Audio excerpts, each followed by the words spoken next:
କିନ୍ତୁ ଜାଣିବା କେତେକ ଗୁରୁତ୍ୱପୂର୍ଣ୍ଣ ଖବର। ସୁଭଦ୍ରା ଯୋଜନା ଆବେଦନ କରିଥିବା ମହିଳାଙ୍କ ପାଇଁ ବଡ଼ ଖବର। ଜାନୁଆରୀ ମାସ ଶେଷ ସୁଦ୍ଧା ପ୍ରଥମ କିସ୍ତିରେ 1 କୋଟି ହିତାଧିକାରୀଙ୍କୁ ମିଳିବ ସୁଭଦ୍ରା ଟଙ୍କା।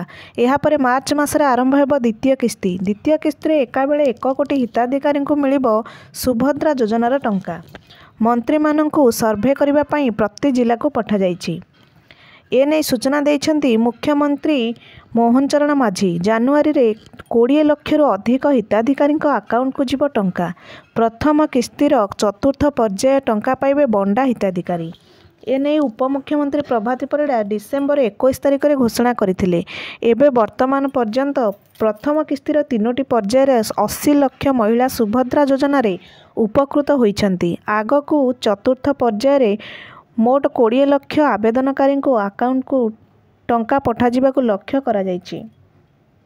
ଏଥିପାଇଁ ସମସ୍ତ ପ୍ରସ୍ତୁତି ଚାଲିଛି। ଜମିକୁ ନେଇ କାଗଜପତ୍ର ଯାଞ୍ଚ ପରେ ସମସ୍ତ ଯୋଗ୍ୟ ହିତାଧିକାରୀ ଏହି ଯୋଜନାର ଲାଭ ଉଠାଇ ପାରିବେ।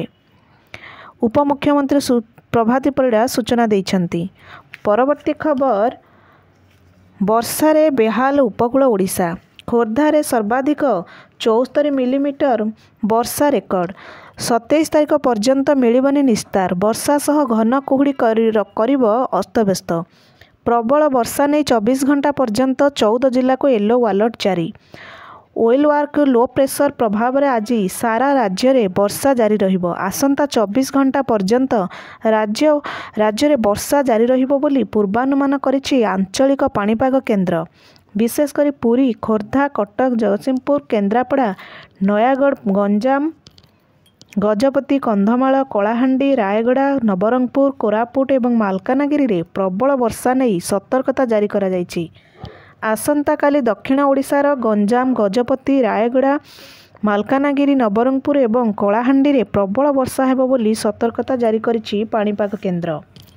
ପଶ୍ଚିମ କେନ୍ଦ୍ରୀୟ ବଙ୍ଗୋପସାଗରର ୟେଲୋ ମାର୍କ ଲୋ ପ୍ରେସର ଏବେ ସକ୍ରିୟ ରହିଛି। 24 ଘଣ୍ଟାରେ ଦୁର୍ବଳ ହୋଇ ଲଘୁଚାପରେ ପରିଣତ ହେବ ବୋଲି ସୂଚନା ଜଣାପଡ଼ିଛି। ପରେ ଦକ୍ଷିଣ ଆନ୍ଧ୍ର ଏବଂ ଉତ୍ତର ତାମିଲନାଡୁ ଉପକୂଳ ମୁହାଁ ହେବ ଲଘୁଚାପ। ଏହାର ପ୍ରଭାବରେ 27 ତାରିଖ ପର୍ଯ୍ୟନ୍ତ ବର୍ଷା ହେବା ସମ୍ଭାବନା ରହିଛି। ସେପଟେ 27 ତାରିଖ ବେଳକୁ ଆଉ ଏକ ପଶ୍ଚିମାଞ୍ଚଳ ସୃଷ୍ଟି ହେବାକୁ ଯାଉଛି। ଏହାର ପ୍ରଭାବରେ ପୁଣି ରାଜ୍ୟରେ କୋହଲା ପାଗ ସହ ହାଲୁକା ବର୍ଷା ହେବାର ସମ୍ଭାବନା ରହିଛି ବୋଲି ଖବର ମିଳିଛି। ପରବର୍ତ୍ତୀ ଖବର, ଟ୍ୱିନ୍ ସିଟିରେ ଜିରୋ ନାଇଟ୍ ସେଲିବ୍ରେସନ୍ ଏବଂ ନୂଆବର୍ଷ ପାଇଁ ସୁରକ୍ଷା ବ୍ୟବସ୍ଥା ହେବ କଡ଼ାକଡ଼ି। ଚେକିଂ ବ୍ଲକିଂ ସାଙ୍ଗକୁ ଜୋରଦାର ହେବ ନାକାବନ୍ଦୀ। ଏନେଇ ପୋଲିସ କମିଶନର ସୂଚନା ଦେଇଛନ୍ତି। ନିଶାସକ୍ତଙ୍କ ବିରୁଦ୍ଧରେ ହେବ ଦୃଢ଼ କାର୍ଯ୍ୟାନୁଷ୍ଠାନ। କିଛି ହୋଟେଲ ଏବଂ ଖାଲି ସ୍ଥାନରେ ଜିରୋ ନାଇଟ୍ ସେଲିବ୍ରେସନ୍ ପାଇଁ ଅନୁମତି ମିଳିଛି।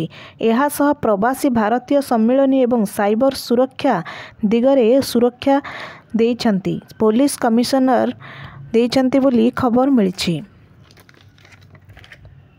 ପରବର୍ତ୍ତୀ ଖବର, ଓଡ଼ିଶାର ପୂର୍ବତନ ମୁଖ୍ୟମନ୍ତ୍ରୀ ନବୀନ ପଟ୍ଟନାୟକଙ୍କୁ ଭାରତରତ୍ନ ଦେବାକୁ ଦାବି କରିଛନ୍ତି କେନ୍ଦ୍ରମନ୍ତ୍ରୀ ଗିରିରାଜ ସିଂ।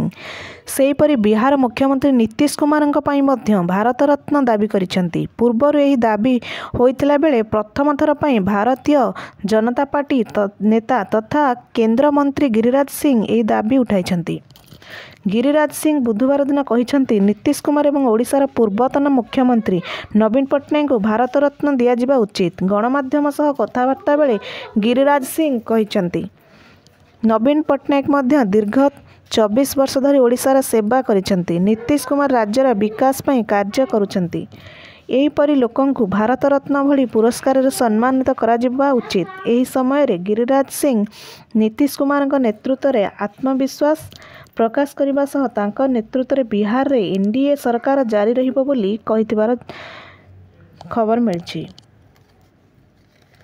ପରବର୍ତ୍ତୀ ଖବର, ଚିଟ୍ଫଣ୍ଡ ଜମାକାରୀଙ୍କ ପାଇଁ ଖୁସି ଖବର। ଖୁବ୍ ଶୀଘ୍ର ଜମାକାରୀଙ୍କୁ ମିଳିବ ଚିଟ୍ଫଣ୍ଡ ଟଙ୍କା। ଏନେଇ ସରକାର ଚିନ୍ତା କରୁଛନ୍ତି। ଖୁବ୍ ଶୀଘ୍ର ନୀତିଗତ ନିଷ୍ପତ୍ତି ନିଆଯାଇ ପୂରା ପ୍ରକ୍ରିୟାକୁ ଶେଷ କରାଯିବ। ଏକଥା କହିଛନ୍ତି ରାଜ୍ୟ ବିଜେପି ସଭାପତି ମନମୋହନ ସାମଲ। ଏହାସହ କମିଶନ ରିପୋର୍ଟ ସାର୍ବଜନୀନ ନେଇ ସରକାର ଅନୁଧ୍ୟାନ କରୁଛନ୍ତି। କେଉଁଭଳି ଢଙ୍ଗରେ ଏହାକୁ ଉପସ୍ଥାପନା କରାଯିବ ସେ ନେଇ ମାନସ ମନ୍ଥନ ଚାଲିଛି। ଏହାସହ ପୂର୍ବ ସରକାରଙ୍କୁ ଟାର୍ଗେଟ କରିଛନ୍ତି ମନମୋହନ ସାମଲ। ସିଧାସଳଖ କହିଛନ୍ତି ଜମାକାରୀଙ୍କୁ ଟଙ୍କା ଫେରସ୍ତ ଦାୟିତ୍ୱ ପୂର୍ବ ସରକାରଙ୍କର ଥିଲା, କିନ୍ତୁ ତାହା ସେମାନେ କଲେ ନାହିଁ। ଏହା ନୂଆ ସରକାର ଟଙ୍କା ଫେରସ୍ତ ପାଇଁ ସବୁ ପ୍ରକାର ବ୍ୟବସ୍ଥା କରିବେ ବୋଲି ରାଜ୍ୟ ବିଜେପି ସଭାପତି ମନମୋହନ ସାମଲ କହିଥିବାର ଖବର ମିଳିଛି।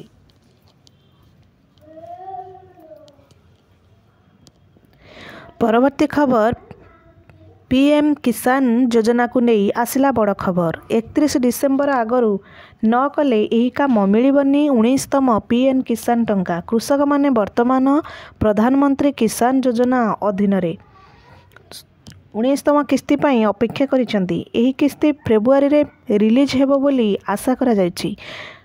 ପ୍ରଧାନମନ୍ତ୍ରୀ କିଷାନ ଯୋଜନାର 19ତମ କିସ୍ତି ପାଇବା ପାଇଁ କୃଷକମାନଙ୍କ ପାଇଁ କିଷାନ ପଞ୍ଜୀକରଣ ବାଧ୍ୟତାମୂଳକ ହୋଇଛି।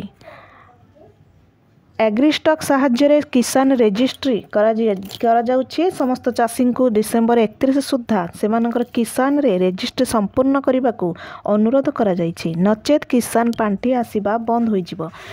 ଆଧାର କାର୍ଡ଼ ମୋବାଇଲ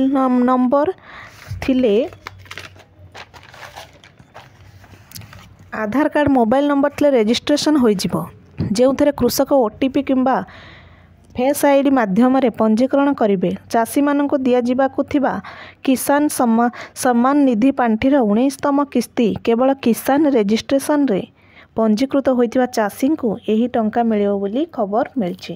ପରବର୍ତ୍ତୀ ଖବର, ଆବାସ ଯୋଜନା ଆବେଦନ ଗ୍ରହଣ ପ୍ରକ୍ରିୟା ଆରମ୍ଭ କରିବାକୁ ଓଡ଼ିଶାର ସମସ୍ତ ପୌରାଞ୍ଚଳକୁ ପରାମର୍ଶ ଦିଆଯାଇଛି। ଗୃହ ଓ ନଗର ଉନ୍ନୟନ ବିଭାଗ ଅଧୀନରେ ଥିବା ଓଡ଼ିଶା ସହରୀ ଗୃହ ନିର୍ମାଣ ମିଶନ ପ୍ରଧାନମନ୍ତ୍ରୀ ଆବାସ ଯୋଜନା 2.0 ଅଧୀନରେ ଆବେଦନ ଗ୍ରହଣ କରିବା ପ୍ରକ୍ରିୟା ଆରମ୍ଭ କରିବାକୁ ରାଜ୍ୟର ସମସ୍ତ ULB ମାନଙ୍କୁ ନିର୍ଦ୍ଦେଶ ଦିଆଯାଇଛି। ପ୍ରଧାନମନ୍ତ୍ରୀ ଆବାସ ଯୋଜନାର ପୂର୍ବ ପର୍ଯ୍ୟାୟ ପରି ଏହି ପର୍ଯ୍ୟାୟ ପାଇଁ ଆବେଦନଗୁଡ଼ିକୁ ଭାରତ ସରକାରଙ୍କ ଗୃହ ଓ ନଗର ବ୍ୟାପାର ମନ୍ତ୍ରାଳୟ ଦ୍ୱାରା ବିକଶିତ ଏକ ୱେବ୍ ପୋର୍ଟାଲ ମାଧ୍ୟମରେ ଅନଲାଇନରେ ଗ୍ରହଣ କରାଯିବ। ଯୋଗ୍ୟ ହିତାଧିକାରୀଙ୍କ ପାଇଁ ଏକ ସୁଗମ ଆବେଦନ ପ୍ରକ୍ରିୟା ନିଶ୍ଚିତ କରିବାକୁ ଓଡ଼ିଶା ସହରୀ ଗୃହ ନିର୍ମାଣ ମିଶନ ପରାମର୍ଶ ଦେଇଛି ଯେ ULB ଗୁଡ଼ିକ ସେମାନଙ୍କ କାର୍ଯ୍ୟାଳୟରେ ହେଲ୍ପ ଡେସ୍କ ପ୍ରତିଷ୍ଠା କରନ୍ତୁ, ୱାର୍ଡମାନଙ୍କରେ ଶିବିର ଆୟୋଜନ କରନ୍ତୁ ଏବଂ ଆବେଦନକାରୀଙ୍କୁ ସାହାଯ୍ୟ କରିବା ପାଇଁ ଜନସେବା କେନ୍ଦ୍ର ସହିତ ସହଯୋଗ କରନ୍ତୁ ବୋଲି ଖବର ମିଳିଛି। ପରବର୍ତ୍ତୀ ଖବର, ରାଜ୍ୟ ପୋଲିସ ମହକୁମାକୁ ହାଇକୋର୍ଟଙ୍କ କଡ଼ା ତାଗିଦ। ମାର୍ଚ୍ଚ 31 ତାରିଖ ସୁଦ୍ଧା ରାଜ୍ୟର ସବୁ ଥାନା ଓ ଫାଣ୍ଡିରେ CCTV ଲଗାଇବାକୁ ନିର୍ଦ୍ଦେଶ ଦିଆଯାଇଛି। ଏଥିସହ ସବୁ CCTV ମନିଟରିଂ ସିଷ୍ଟମ ସହ ଥାନାର CCTV ନିୟନ୍ତ୍ରଣ କରିବାକୁ ଆଦେଶ ଦେଇଛନ୍ତି ହାଇକୋର୍ଟ। ଏହି ରାୟ ଭରତପୁର ଥାନାରେ ସେନା ଓ ପୁଲିସ ମଧ୍ୟରେ ହୋଇଥିବା ବିବାଦ ପରେ ଦାୟର ଜନସ୍ୱାର୍ଥ ମାମଲା ଉପରେ ଆସିଛି। ଏଥିସହ ହାଇକୋର୍ଟ କହିଛନ୍ତି ସେନା କର୍ମଚାରୀଙ୍କୁ ଥାନାରେ କିପରି ବ୍ୟବହାର ପ୍ରଦର୍ଶନ କରାଯିବ ସେ ନେଇ ରାଜ୍ୟ ସରକାର ଜାରି କରିଥିବା SOPକୁ କଡ଼ାକଡ଼ି ପାଳନ କରିବାକୁ କହିଛନ୍ତି।